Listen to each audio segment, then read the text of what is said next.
کبھی کبھی اللہ ہماری ایسی خواہشات میں دل لگا دیتا ہے جنہیں ملنا ہمارے نصیب میں نہیں لکھا ہوتا۔ کیوں؟ جب نصیب میں نہیں ہوتا تو دل کیوں ایسی خواہشات میں لگاتا ہے؟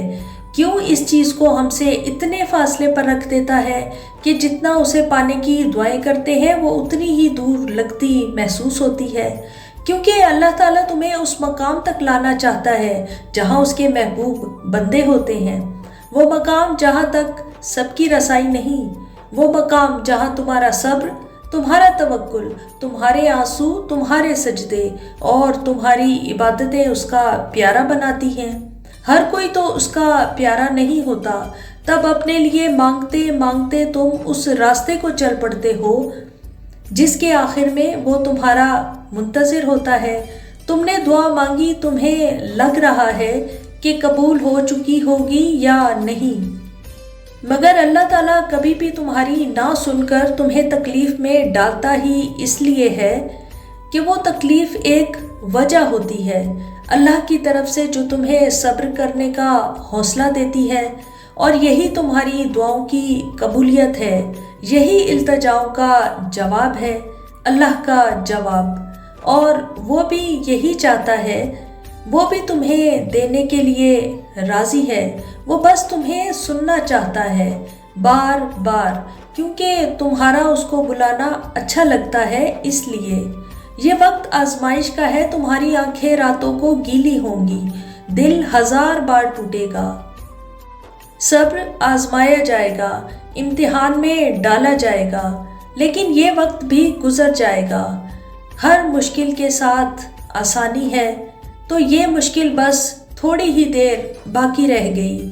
تنہائی اللہ کے قریب کرتی ہے، لوگوں کے چھوڑ جانے سے گھبرایا نہ کرو، جب ساتھ کوئی نہ ہو تو دل خود ہی اللہ کی طرف رجوع کرنے لگتا ہے، ہم خود ہی اپنے باتیں اللہ کو بتانے لگتے ہیں۔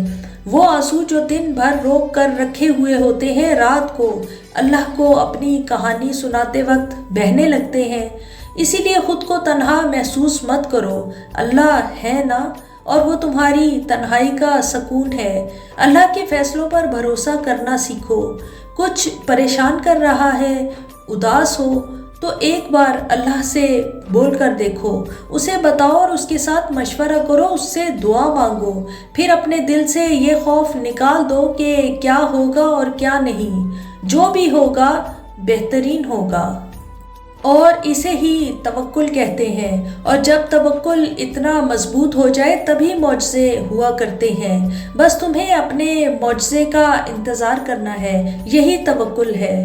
اکثر ہم بھول جاتے ہیں اللہ کو، اسی لیے باتیں کرنا بھی بھول جاتے ہیں، نماز چھوڑ دیتے ہیں، بھول جاتے ہیں کہ وہ ہمیں دیکھ رہا ہے اور گناہ کر بیٹھتے ہیں، اور بھول جاتے ہیں کہ اس کی محبت کے بغیر انسان صرف ایک وجود ہے، زندگی کے بغیر وجود، اس میں اللہ کی محبت نہیں۔